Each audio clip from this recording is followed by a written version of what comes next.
Di sebuah kerajaan yang makmur dan ramai, tinggallah seorang raja yang terkenal suka memarahi dan mencari-cari kesalahan orang. Salah satu korbannya adalah Abu Nawas, seorang pria sederhana namun sangat cerdik dan jenaka. Abu Nawas sering dipanggil oleh raja untuk melakukan tugas-tugas yang tidak masuk akal dan rumit. Namun, karena kecerdasannya, Abu Nawas selalu berhasil menyelesaikan semuanya dengan cara yang tidak terduga. Suatu hari, raja kembali merasa bosan dan ingin menguji Abu Nawas.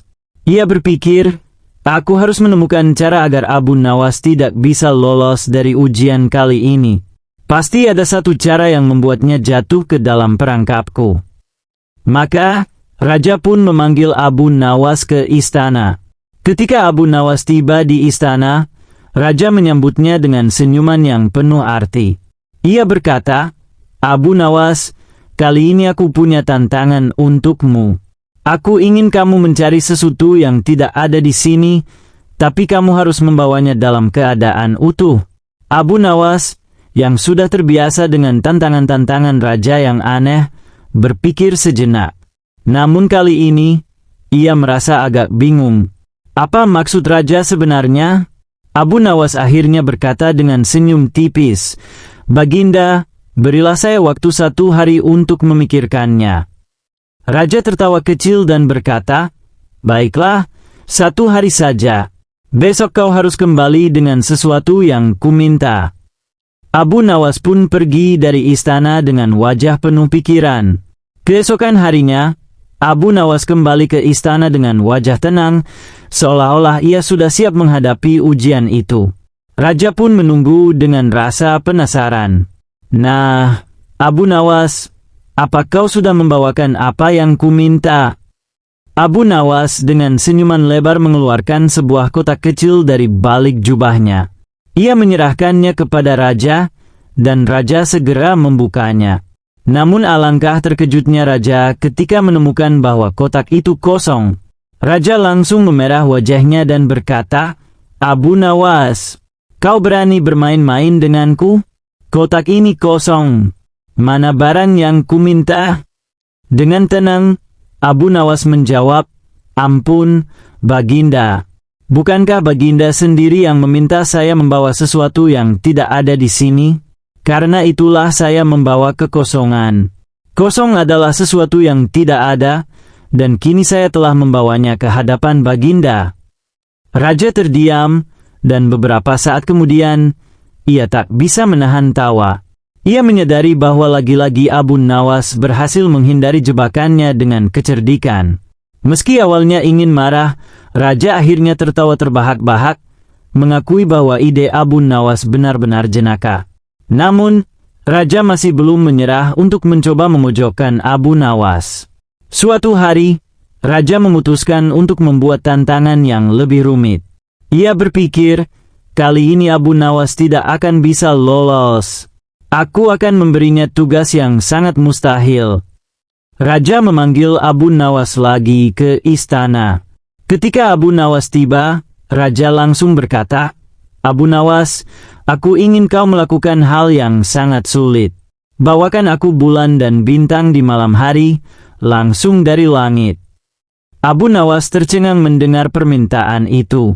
Ia tahu bahwa permintaan raja kali ini benar-benar tidak masuk akal. Namun, ia tidak ingin menunjukkan kebingungannya di depan raja. Abu Nawas berkata, Baiklah, Baginda. Beri saya waktu 1 minggu untuk menyiapkan permintaan Baginda yang mulia ini. Raja tersenyum penuh kemenangan. Ia merasa yakin kali ini Abu Nawas akan menyerah. Namun, Abu Nawas ternyata tidak kehilangan akal. Selama seminggu penuh, ia berpikir keras untuk menemukan cara memenuhi permintaan itu. Tepat di hari yang telah dijanjikan, Abu Nawas kembali ke istana dengan membawa sebuah wadah besar yang tertutup kain hitam. Raja, yang penasaran, segera memerintahkan agar kain itu dibuka. Dan alangkah terkejutnya raja saat melihat isi wadah tersebut, sebuah ember penuh air yang memantulkan bayangan bulan dan bintang di malam hari. Raja terdiam sejenak, lalu tertawa terbahak-bahak. Kau benar-benar pintar, Abu Nawas, aku minta bulan dan bintang, dan kau memberiku pantulannya. Benar-benar licik. Abu Nawas hanya tersenyum simpul. Baginda, seperti yang Anda minta, saya telah membawa bulan dan bintang ke hadapan Anda. Namun, tidak ada seorang pun di dunia ini yang bisa mengambil bulan dan bintang dari langit kecuali Tuhan. Karena itu, saya membawakan pantulannya untuk Anda. Raja, yang semula berniat marah, malah merasa terhibur oleh kecerdikan Abu Nawas. Sejak saat itu, ia mulai sedikit mengurangi kebiasaannya mencari-cari kesalahan Abu Nawas. Namun, tentu saja, Raja masih seringkali memikirkan tantangan-tantangan baru untuk menguji kecerdikan sahabatnya yang jenaka ini. Namun, pada suatu waktu, Raja merasa bahwa ia ingin mencoba hal lain. Ia ingin memberikan Abu Nawas tugas yang lebih sederhana, tetapi dengan niat untuk tetap membuatnya kesulitan. Raja pun memanggil Abu Nawas dan berkata, "Abu Nawas, aku ingin kau mengisi sumur di belakang istana dengan susu. Bawakan dalam jumlah yang cukup, dan ingat, sumur itu tidak boleh kosong." Abu Nawas kembali ke rumah dengan pikiran yang bergelut. Bagaimana mungkin mengisi sumur besar dengan susu?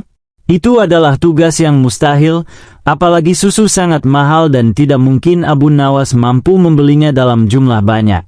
Namun, setelah beberapa hari berpikir, Abu Nawas mendapatkan ide cemerlang. Di malam hari, ia mendatangi sumur itu dan menuangkan beberapa tetes susu ke dalamnya. Lalu ia berteriak ke sumur, "Wahai susu, mengalirlah dan penuhilah sumur ini." Keesokan harinya, Abu Nawas kembali menemui Raja dengan wajah ceria.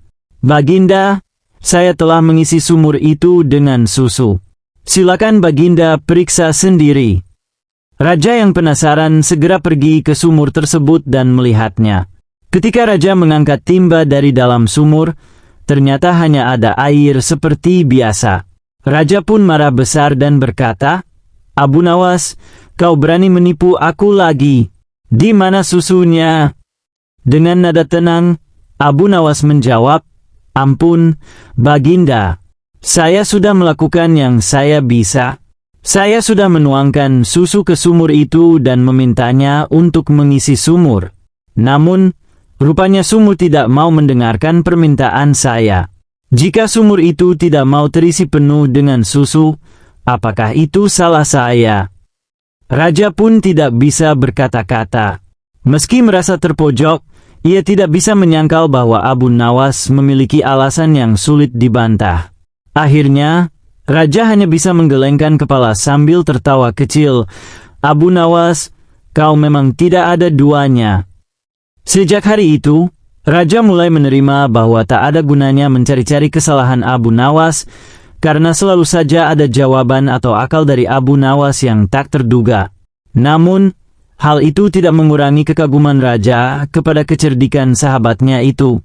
Meskipun sering dipusingkan oleh ulah Abu Nawas, Raja tahu bahwa setiap saat bersamanya selalu penuh petualangan, tawa, dan kejutan. Dan begitulah, Abu Nawas tetap menjadi sahabat dan penasihat Raja, serta sumber kebahagiaan di istana. Sementara Raja, meskipun sering terheran-heran oleh kecerdikan Abu Nawas, pada akhirnya selalu merasa terhibur oleh kisah-kisah jenaka yang muncul dari akal sehat dan kecerdikan Abu Nawas. Pada suatu masa di kerajaan Baghdad, ketika Abu Nawas terkenal akan kecerdasannya yang luar biasa, Raja Harun al-Rashid memutuskan untuk membangun kerajaan baru di sebuah daerah terpencil. Raja ingin daerah itu menjadi pusat perdagangan dan pendidikan yang lebih besar dibandingkan kota Baghdad.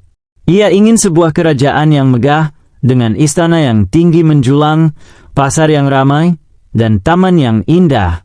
Namun, kabar pembangunan kerajaan baru ini menyebar ke seluruh penjuru negeri, termasuk ke telinga para tetua desa sekitar.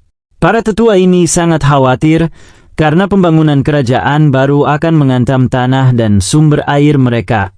Mereka takut bahwa wilayah mereka akan diambil dan mata pencaharian mereka hilang. Sebuah perselisihan besar pun muncul antara para tetua desa dengan rencana Raja.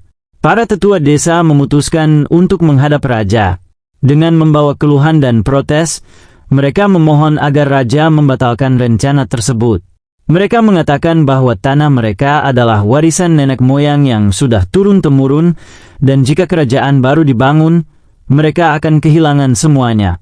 Raja Harun al-Rashid mendengarkan dengan seksama, tetapi sebagai seorang raja yang ingin kerajaannya maju, ia merasa bahwa pembangunan ini penting untuk masa depan. Setelah mendengar keluhan para tetua desa, raja memanggil Abu Nawas, penasihat yang terkenal dengan kecerdikannya, untuk membantu menyelesaikan masalah ini. Raja berkata, "Abu Nawas, aku ingin membangun kerajaan baru ini, tapi aku tidak ingin rakyatku menderita. Temukan solusi agar pembangunan ini bisa berjalan tanpa mengorbankan tanah para tetua desa." Abu Nawas pun menerima tantangan ini. Ia tahu bahwa ini bukan tugas yang mudah, tapi ia yakin bahwa ada cara untuk menenangkan para tetua desa tanpa mengorbankan rencana pembangunan raja. Setelah berpikir sejenak, ia meminta kepada raja dan para tetua untuk berkumpul di sebuah lapangan luas keesokan harinya. Ketika hari yang ditentukan tiba, raja, para tetua desa, dan rakyat lainnya berkumpul di lapangan yang luas. Abu Nawas datang dengan membawa beberapa benda aneh, sebuah panci besar, sebuah tongkat kayu, dan secari kain lusuh. Semua orang menjadi penasaran dan bertanya-tanya apa yang akan dilakukan oleh Abu Nawas dengan benda-benda tersebut. Abu Nawas mulai berbicara, "Wahai raja dan para tetua desa, izinkan aku menunjukkan sesuatu yang sederhana namun penting. Pembangunan kerajaan ini adalah seperti panci besar ini." Abu Nawas menunjukkan panci yang ia bawa. Jika kita ingin memasak sesuatu, kita perlu panci yang besar. Begitu pula dengan pembangunan kerajaan baru, kita memerlukan tempat yang luas. Kemudian, ia melanjutkan, tetapi panci ini tidak akan bisa digunakan tanpa penutup yang baik. Lalu ia mengambil secari kain lusuh yang dibawanya dan menutup panci tersebut. Kain ini melambangkan desa-desa kalian. Jika panci ini tidak memiliki penutup, maka masakan di dalamnya akan meluap dan berantakan. Artinya, desa kalian sangatlah penting untuk keberlangsungan kerajaan baru ini.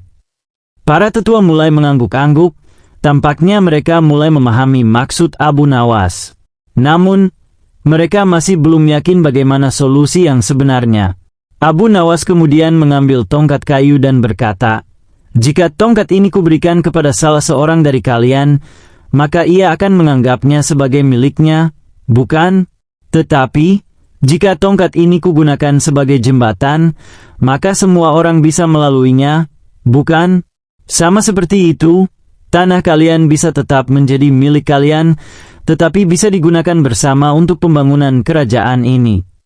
Para tetua desa pun tersenyum mendengar penjelasan Abu Nawas. Mereka akhirnya memahami bahwa pembangunan kerajaan baru tidak berarti mereka harus kehilangan tanah mereka. Sebaliknya, tanah-tanah mereka bisa tetap dikelola oleh mereka, sementara sebagian digunakan untuk kemajuan kerajaan baru. Raja Harun al-Rashid pun merasa senang dengan ide Abu Nawas. Ia segera mengumumkan bahwa tanah-tanah di sekitar desa tidak akan diambil alih oleh kerajaan, tetapi justru akan dipergunakan bersama untuk kesejahteraan bersama. Para tetua desa akhirnya setuju, karena mereka tidak perlu meninggalkan tanah mereka, dan pembangunan pun dapat berjalan tanpa perselisihan. Setelah itu, Abu Nawas melanjutkan dengan ide-ide lain yang lebih cerdik. Ia mengusulkan kepada raja untuk memberikan pelatihan kepada penduduk desa tentang perdagangan dan pertanian modern. Dengan demikian, para penduduk desa bisa mendapatkan manfaat langsung dari adanya kerajaan baru. Mereka bisa menjual hasil panen mereka di pasar kerajaan dan mengembangkan usaha kecil mereka dengan bantuan para pedagang yang datang ke wilayah tersebut. Raja pun menyetujui ide tersebut, dan Abu Nawas ditugaskan untuk memimpin pelatihan bagi para penduduk desa. Dalam waktu yang tidak lama, desa-desa di sekitar wilayah kerajaan baru menjadi makmur, dan kerajaan baru yang dibangun pun semakin berkembang pesat. Pembangunan ini tidak hanya membawa kemajuan, tetapi juga menciptakan hubungan yang harmonis antara kerajaan dan desa-desa sekitarnya. Dengan cara itu, Abu Nawas berhasil menyelesaikan perselisihan dengan kebijaksanaan dan kecerdikannya. Ia membuktikan bahwa dengan dialog yang baik dan solusi yang kreatif, konflik dapat dihindari dan semua pihak bisa mendapatkan keuntungan.